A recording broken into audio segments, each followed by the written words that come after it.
Plant FAQs, African mass plant. I've always found the African mass plant to be one of the most striking houseplants. Its bold, arrowhead-shaped leaves with deep green hues and silvery white veins command attention. However, as beautiful as this plant is, it does come with its challenges. Over time, I've gathered a few frequently asked questions about African mass plant care that might help fellow plant enthusiasts keep their alocasia thriving. What is the African mass plant? The African mass plant, known scientifically as Alocasia amazonica, is a tropical plant native to Southeast Asia, not Africa, despite its common name.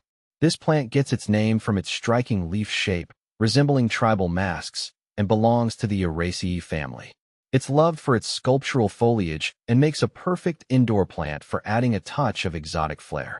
How do I care for an African mass plant? Caring for an African mass plant is relatively straightforward, but attention to detail is crucial. I've found that the key is to mimic its natural tropical environment. Light requirements. These plants thrive in bright, indirect light. Direct sunlight can scorch the leaves, leading to brown spots. In low light, the leaves may lose their vibrant color. I've found an east-facing window works best. Watering. This plant prefers to stay consistently moist, but not waterlogged. Overwatering can lead to root rot, while underwatering may cause the plant to droop or develop brown spots. I water mine when the top inch of soil feels dry to the touch. Soil, a well-draining potting mix, is essential. I use a mix of potting soil, perlite, and peat to ensure good aeration and drainage, which prevents water from sitting around the roots too long. Temperature and humidity. The African mass plant thrives in warm temperatures between 65 degrees Fahrenheit to 80 degrees Fahrenheit, 18 degrees Celsius to 27 degrees Celsius. Keep it away from drafts or sudden temperature changes. High humidity is also vital. If your home is dry, consider using a humidifier or placing the pot on a pebble tray with water. What to do about common African mass plant problems? Despite my best efforts, I've run into a few problems with my African mass plant. Why is my African mass plant turning yellow? Yellowing leaves can be a sign of overwatering or poor drainage. Make sure your plant isn't sitting in water and check the roots for any signs of rot. Also, lower temperatures or lack of light can cause this. African mass plant brown spots. Brown spots usually occur due to overexposure to direct sunlight or fungal infections. Ensure your plant is getting bright, indirect light, and maintain good airflow around the plant to prevent fungal issues. African mass plant drooping. Drooping leaves can be due to underwatering or low humidity. Check the moisture levels in the soil, and if it's dry, give the plant a thorough watering. Raising the humidity can also help revive droopy leaves. African mass plant leaves curling. Curling leaves are often a sign of stress due to underwatering or temperature changes. Make sure the plant is kept in a warm, humid environment and that the soil stays consistently moist. African mass plant dying. If your plant is on the decline, the issue may stem from overwatering, poor light, or pests. Inspect the plant closely and adjust your care routine accordingly. If you catch it early, your plant can often bounce back with a little extra TLC. How do I propagate an African mass plant?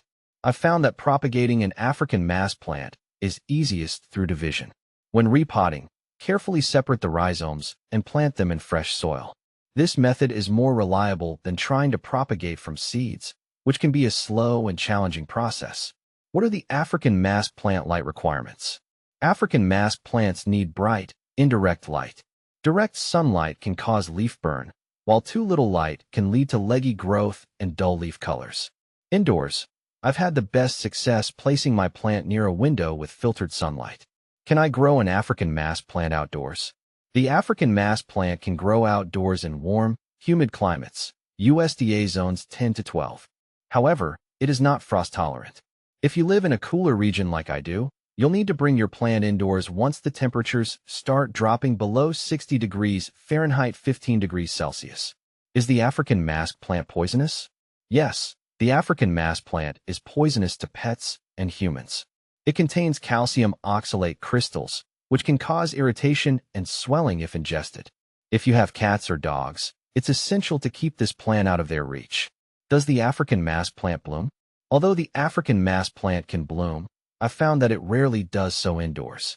The blooms are not as showy as the foliage and are usually small, greenish-white spathes. I consider the flowers to be more of a bonus since the plant's real appeal lies in its stunning leaves. What are the benefits of the African mass plant? Aside from its aesthetic appeal, the African mass plant has air-purifying qualities. It can help filter toxins from the air, making it a functional as well as a beautiful addition to your home. How big do African mass plants get? Indoors, the African mass plant can grow to about 2 to 3 feet tall and wide. In optimal outdoor conditions, they can grow even larger. Regular pruning helps maintain a more manageable size. How do I water an African mass plant? Regular watering is essential for the African mass plant, but it's crucial to avoid letting the soil become waterlogged. I've learned to water mine thoroughly, allowing the water to drain through the pot, and then waiting until the top layer of soil dries out before watering again. Alocasia amazonica versus poly. When it comes to Alocasia amazonica versus poly, I've found that they are essentially the same plant but often go by different names. Poly is just a more compact version of the Alocasia amazonica, which is also known as the African mass plant. The foliage on both is stunning with those dark green leaves and prominent white veins. Personally, I prefer poly because it fits better in my smaller indoor spaces, and I find it a bit easier to manage due to its size. The maintenance is pretty much the same, needing bright, indirect light and high humidity, but poly just seems to be more practical for my setup. Alocasia amazonica versus Frydek. Alocasia frydek is like the quirky cousin of the amazonica. Its ruffled, wavy leaves are unlike anything else in my collection. It seems a little less fussy about humidity than the amazonica, but keeping those delicate edges pristine is a constant battle. I swear, just brushing past it can cause a tear. The amazonica's smooth leaves are much more forgiving in that sense. While both are showstoppers, the Frydek takes a bit more TLC to keep it looking its best. Alocasia amazonica versus Sanderiana. The Sanderiana is the resident underdog in my plant family. Its slender, upright form is a nice contrast to the amazonica's sprawling silhouette. It doesn't boast the same dramatic leaf size, but the silvery sheen on its foliage is mesmerizing. Care-wise, they're surprisingly similar. However, the Sanderiana seems to bounce back from neglect a bit faster, making it a more forgiving plant for busy schedules. Alocasia amazonica versus Bambino. Alocasia Bambino is the adorable mini-me of the bunch. It's perfect for adding a touch of tropical flair to a bookshelf or desk. While it lacks the grandeur of the amazonica, its compact size makes it a great choice for smaller spaces. Watering can be a bit trickier with such a tiny pot, but overall, the Bambino is a low-maintenance charmer. By following these guidelines and paying attention to your plant's needs, you'll find that growing an African mass plant can be a rewarding experience. These plants may be a little finicky, but their unique beauty makes the effort worthwhile.